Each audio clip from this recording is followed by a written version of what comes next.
Tá bom. Olha, nós vamos fazer 10 perguntas. As Pois cinco não. primeiras eu resolvi fazer de acordo com o seu processo criativo, o que te Pronto. inspira a Tá. fazer suas criações. Uhum. E as cinco últimas, eu vou falar mais, perguntar mais sobre algumas de suas obras e os materiais usados para Pronto. construí-la. Perfeito, vamos lá. A primeira. Bom, William, eu acredito que cada um possui uma maneira diferente de buscar informações, Sim, pois não. de buscar criatividade, de ter esse processo criativo.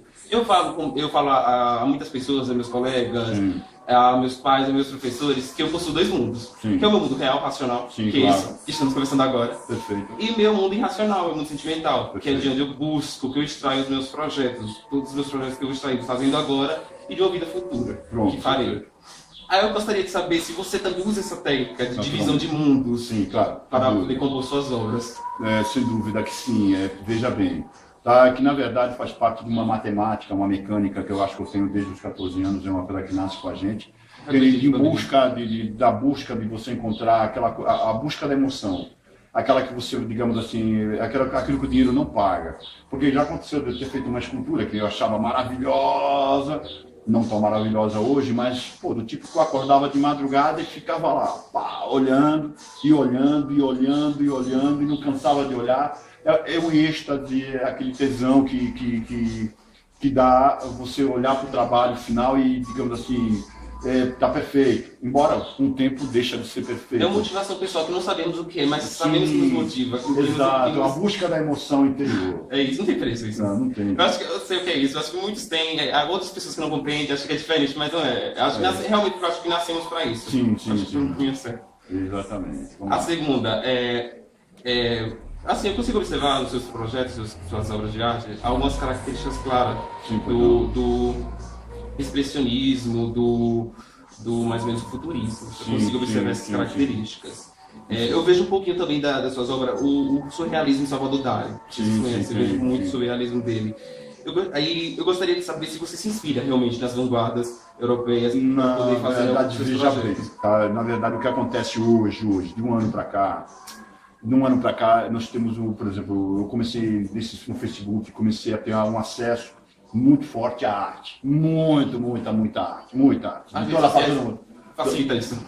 Então, queira ou não queira, veja bem, o fato de você ser criativo não quer dizer que você seja bom, tá? Mas porque a mente, ela tem que ter, você tem que ter de onde tirar, né, velho? Então, eu mesmo comecei a salvar tudo, tá? Salvava tudo, de pintura, desenho, fotografia, arquitetura, tudo. E uma vez por semana, sentava, pegar um cafezinho e ficava clique. Então, a mente vai se enchendo. Em contrapartida, teu espírito crítico vai para o espaço. Ele vai para o espaço, então você tem uma resposta artística diante do consumo de arte. Antigamente você ia para uma bienal, gastava muita grana, via pouca coisa e às vezes coisas não tão boas. E no Facebook, meu amigo, você tem milhões e milhões de acessos de coisas boas, ruins e não sei o quê. Então vai enchendo a tua mente e a tua mente ela vai dar essa resposta artística. Isso é fatal. No tempo real. No tempo real. Sempre você precisa Isso é ver. maravilhoso. Vamos lá, outra. Terceira pergunta. Assim, eu queria saber o que você procura causar, tipo, ao observador de suas obras. Você cria, por exemplo, uma obra querendo demonstrar, por exemplo, sua expressão, quer deixar essa expressão clara para o observador, ou prefere que ele sinta assim mais ou menos instigado a descobrir o porquê, a viajar ao seu interior e descobrir o porquê de cada Interessante essa obra. pergunta. Não, veja bem, na verdade, em si, eu procuro que a própria obra fale por si só. Você está entendendo? Porque tem gente, por exemplo, você vê por alguns dos meus trabalhos, eu te digo, que causa muita emoção. Tem gente que tem medo do meu trabalho. Meu irmão mesmo não fica aqui em casa quando vem me visitar, ele não fica aqui embaixo, ele tem medo, você está entendendo? Então, por quê? Porque a obra, a expressão que a obra causa, você está entendendo? Você me preocupa, tanto é que às vezes eu pego até leve, tá? Mas o observador é muito importante, tá? Ou seja, a obra clara, a mensagem clara, você está entendendo, digamos assim, a qualidade da obra de arte enquanto objeto é muito importante, porque o cara chega e fala, eu sou artista, e chega e bota qualquer coisa na rua, você está entendendo? Mas observe bem, tudo passa por o seguinte ponto, tá?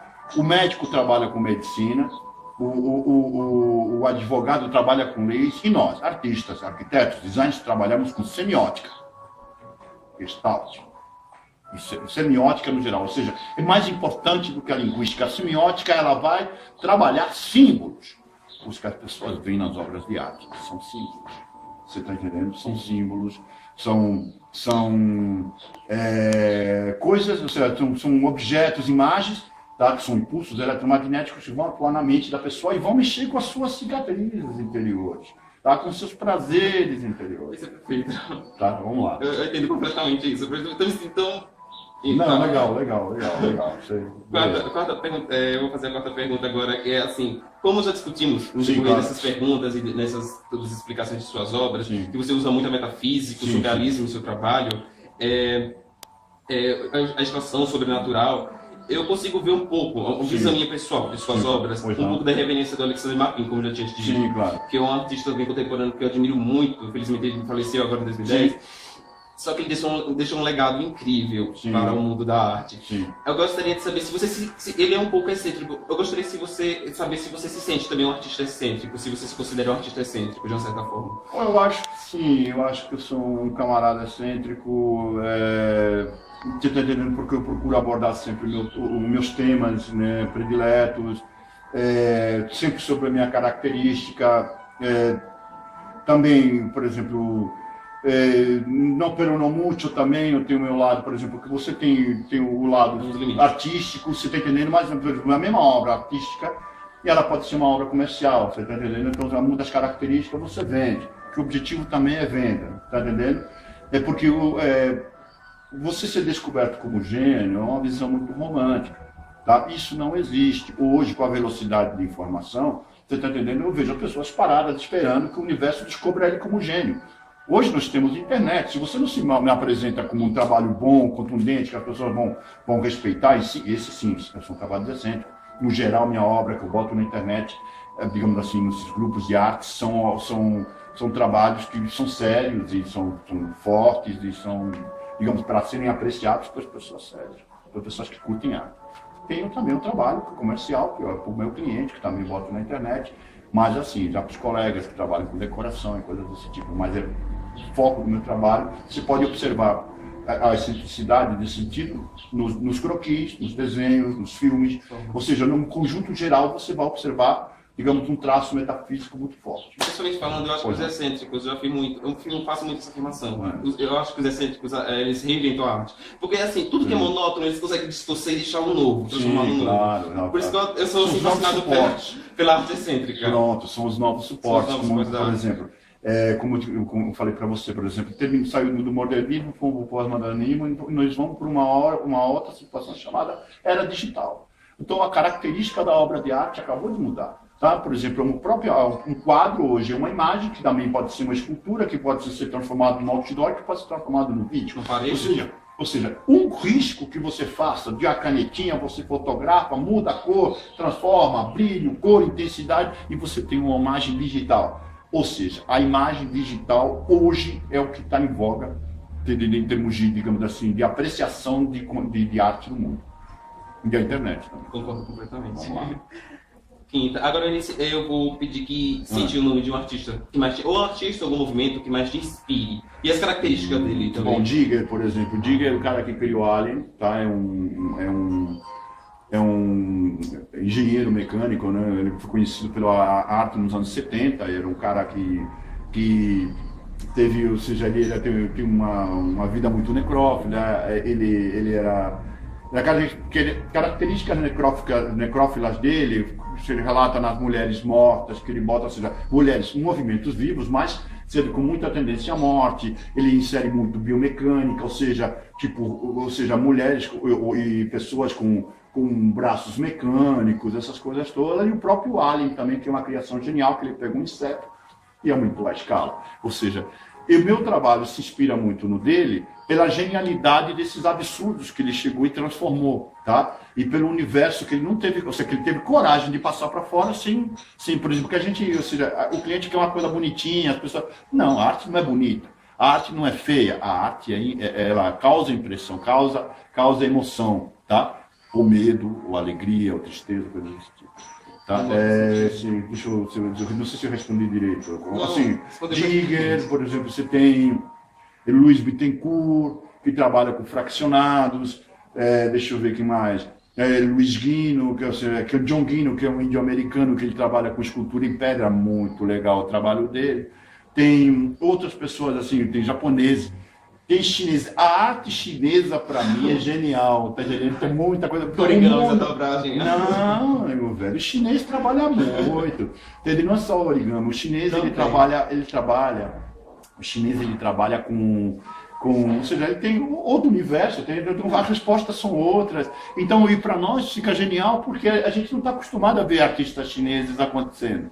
Tá? É mais ou menos isso. Eu gosto muito disso aí. Por exemplo, o tema de movimento, arte chinesa. Por isso mesmo que a gente precisa ter outro universo para criar. Claro. Olha, tem um filme chamado, não sei se vocês assistiram, um filme de animação que eu gosto muito também, que é um filme japonês, não é chinês, chamado, ou é coreano, não lembro. O Fantasma do Futuro. Muito. Você iniciou sua carreira como design de joias. Sim. O que te fez mudar para a arte plástica e o que a experiência com a confecção em joias te favoreceu na arte plástica? Bom, eu acho que a gente arrasta o que a gente é para cima, tá? Então, você observa, por exemplo, na criação do prêmio, isso é uma joia, tá? Então, eu fui inspirada nas pedras brasileiras, tá? Encontradas na natureza. Tá? Foscas por fora, tá? Ou seja, fosco por fora, brilhante por dentro. Tá? Então, essa é a inspiração. A joalheria, ou seja, sempre me acompanha. Tá? Digamos assim, a característica de joia sempre me acompanha. Eu deixei de ser design de joias, eu acho que eu nunca deixei de ser design de joias. Digamos assim, eu dei um tempo, fui fazer outras coisas, tá? Porque o de Valenzuela é muito mais do que ser um Orives, um design de joias, tá? Muito mais do que ser um arquiteto. Eu uso tudo isso como ferramenta de trabalho, como construção de digamos assim, de um universo, construção desse universo que nós falamos agora há pouco, esse universo paralelo, esse segundo universo. Porque, por exemplo, enquanto no universo físico normal, daqui a pouco eu tenho que cozinhar feijão, varrer, não sei o quê. Minha mulher disse, você pode ser artista para sua nega. Tá entendendo? Aqui não, minha filha. Aqui você não. Se eu lavo o bairro, a casa fica suja, Zé. Zé, ela me chama de Zé, tá ouvindo, Zé? Então a realidade é essa. Pode vir um no outro. Não. Ela chega assim, dá aquela tapa ali. Pá, desce daí, moleque. Vai pra baixo, velho. Vai, deixa de viagem. Então, a sétima. Eu diria que você usa muito o desconstrutivismo em suas obras. Eu acho que você desconstrói para construir um novo. Sim. E o legal, eu acho que eu fiquei muito admirado é que você desconstrói, digamos, peças que certamente iriam para o lixo e transforma em arte. Você muito transforma um lixo em arte, literalmente. Bom, vamos lá. Então, eu gostaria de saber quando surgiu essa ideia de transformar lixo em arte. Veja bem, isso é uma ideia contemporânea, séria. Tá, bem moderna, que é o seguinte, faz parte de uma coisa chamada desenvolvimento sustentável, onde você usa o raciocínio de que tudo, ou seja, você vai trabalhar com reciclado, e o reciclado ele parte da seguinte forma. A graça do reciclado é você catar ele na natureza. Tá? Então, por exemplo, teclado de computador, quentinha, plásticos de todos os tipos. Então, tudo isso eu vou destruindo e transformando em outras coisas. Por exemplo, aquela escultura ali, que você vai fotografar daqui a pouco, e tem até lata de cerveja. Entendendo? Tem até lata de cerveja, tá? Por exemplo, esse trabalho aqui, tá entendendo? Isso aqui, eu, por exemplo, hoje não uso mais aço, eu uso alumínio composto para fazer esse tipo de trabalho, tá? Que é indestrutível e tal. Então, de repente, é a mesma peça, só que, ou seja, o mesmo tema repetido e feito de outras coisas, faz parte dessa trajetória, digamos assim, da busca da sustentabilidade. O raciocínio é saber, por exemplo, outro dia eu tenho participo no fórum de discussão de cultura pela internet, com meus colegas de arte. Ele diz assim que eu não posso colocar que a escultura é feita de teclado de computador. Eu digo, por que não? Não, isso é magia. É claro, poxa, porque o plus da peça de PVC que faz o computador é que o fato de você colocar que ela é feita de teclado de computador é que ela era um objeto e passou a ser outro, ou seja, você reciclou o teclado de computador e transformou naquela obra de arte. Tá? Então, é um plus, então claro que sim, boto lá, entre aspas, PVC mais teclado de computador. Eu concordo completamente com isso. Ou seja, a graça mais me ensinou nos trabalhos. Falando dessa obra, que é uma das obras que eu mais admiro também, sua, 2005, se eu não me engano. Isso. Eu gostaria de saber por que ela não recebeu o nome. Na verdade, ela era série Laminescata. No caso, é Laminescata, não lembro do número. Você está entendendo? Ou seja, esses elementos que compõem essa peça são todos curvas doces. Você está entendendo? Curvas doces. Você não vê um enrugado entre elas. E tudo que tiver Laminescata cai bem aos olhos. Tá? Isso tanto na música como no desenho. Então, e o que compõe esse trabalho? O fato, no suporte, por exemplo, ela é pendurada, né? Ela é suspensa. E usa ali, por exemplo, o cabo de aço é como se fosse uma linha que atravessa essa peça. Tá? Todos esses trabalhos tensionados são da série, com esses elementos, são da série Laminescata. Laminescata é o nome de uma curva, tá, longa, que vem do universo, passa por um instante no nosso prisma e segue para o universo. Tá? Ela é infinita e volta infinita. Tá? No caso, você vê que isso é uma lâmina, digamos assim, de chapa, que ela se expande e tangencia outro universo. Essa peça foi inspirada no meu conhecimento sobre Big Bang. Tá? Por exemplo, o Big Bang, depois você corta se for, tá? Foi o choque de duas dimensões, tá? A décima e a 11ª dimensão. Entenda que considere o mar, tá? Onda. E considere dois universos que se tocam, dois universos de antimatéria. Duas dimensões, aliás, de antimatéria. O que sobra, faíscas de matéria. Esse é o Big Bang. Então, é mais ou menos isso. Faíscas de matéria que, de certa forma, se construíram de novo. Exatamente. Que já era exatamente, porque não poderia existir matéria no universo, você não podia nem para o outro, então criou um universo de matéria. Vamos lá. Agora não, né? Agora, o que te fez enxergar que era arte mesmo no seu futuro? Como você se descobriu? Porque assim, eu acho que essa pergunta é muito importante para todos os jovens aqui. Grana. Da contemporânea, porque todos se perguntam isso, tanto na vida universitária quanto quando se formam também. Sim. O que nos motiva? Isso muitos descobrem cedo, que a graça descobre cedo. Outros só descobrem com o tempo, que isso vem com descobertas. Outros não descobrem. Então, eu gostaria de saber qual foi o momento que você viu e enxergou. Não, é arte. Estava eu lá, tinha um centavo no bolso, lá com meus 14 anos de idade, o pai me dá uma mesada, fica aí que eu vou dar uma porrada na sua cabeça.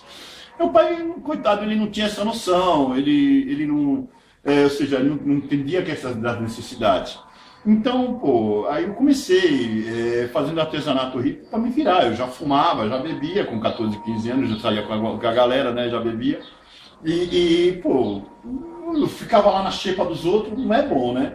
Aí eu comecei a fazer artesanato hippie, tá? Então eu vendia no colégio, dava para cigarro, né? Dava para alguma coisinha, comprava alguma coisinha.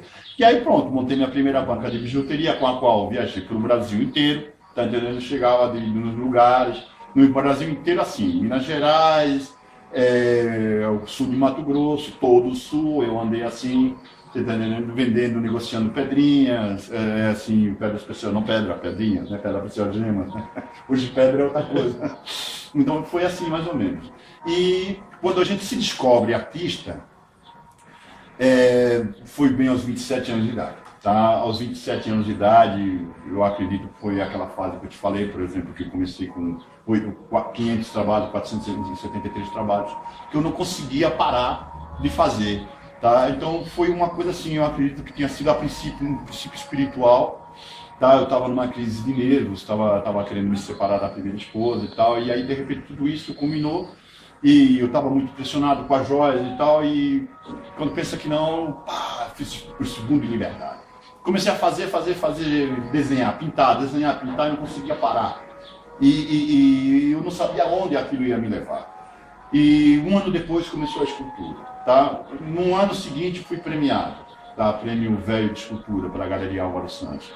E aí pronto, comecei a andar com a galera, depois participei da mostra de decoração, entre elas o Casa Cor Bahia 99, depois eu conheci minha esposa atual, aí eu fiz fazer arquitetura, aí pronto, junto com isso comecei a fazer obras públicas.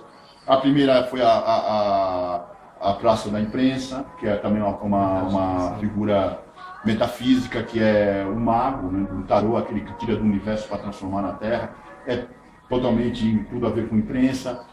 E aí, pronto, foram 40 obras públicas, terminei, me formei como arquiteto. Aí você ganha dinheiro como arquiteto, eu digo assim, embora tenha uma boa equipe, você tem feras de arquitetura, são os caras mais casca-grossa que eu conheço. E tem meu parceiro que também de arquitetura, que mora em Feira de Santana, então esse está ganhando dinheiro, tá? Eu passei com 8,5, ele passou com 5,5. Adivinha quem está ganhando dinheiro com arquitetura? Ele. E esse meu parceiro, ele digamos assim, a gente troca muito figurinha, por causa dele, de certa forma, que eu estou na arquitetura ainda, ou seja, não desbandei da arquitetura, por isso que eu, por exemplo, conheço esses programas como o Lumion, SketchUp. Eu nunca fiz mais nada em CAD, né? mais em SketchUp, em Lumion, essas coisas todas, você vê vídeos e tal, ou seja, eu tenho chegado a bons resultados. Então a arquitetura na minha vida está sempre presente, eu tenho criado, você vê aqui, por exemplo, você vê partidos e tal, por exemplo, como esse aqui que é um toner de impressor, toner, na verdade. E aí, dentro daí, eu vou criando as coisas, vou transformando, usando a mesma matemática, só que para temas diferentes. Tá, vamos lá, eu respondi longamente. Muito bem. Agora, algumas pessoas afirmam que Michelangelo, antes de descobrir suas obras, ele via no mármore rústico ainda, o formato da obra. Ele conseguia prever a obra, ele sabia qual era o mármore adequado para subir determinada obra. E como você trabalha com vários materiais, desde o sabão até o metal, aço, eu gostaria de saber se você consegue também observar isso no material rústico. Qual produto ele se tornará, qual obra, qual arte ele se tornará depois. É assim, funciona da seguinte forma. Eu estou, por exemplo, normal e tal, e de repente eu olho para o material. Por exemplo, lá no ateliê, eu olho para o material, como eu te disse, tem uma peça que ficou lá 5 anos. Né? Eu estava tomando minha cervejinha, aí daqui a pouco eu olhei para aquela peça, e numa hora, eu fiz puta numa obra, você está entendendo? Por quê? Porque de repente eu olhei para aquilo ali, e pá, bateu aquele feeling. Esse que a gente busca com intensidade. Tá? Que de repente você vai tá assim, aberto para aquilo e de repente você observa e você tem que correr para fazer isso, senão você perde aquela viagem. Tá? Sim, a gente deixa o material falar com a gente. Perfeito. Agora eu gostaria, como eu falei logo no início, que você fotografasse as nossas revistas. Muito bem, cadê a caneta? Cadê a marca registrada? Eu acho que eu tenho. Caneta aí, vamos lá.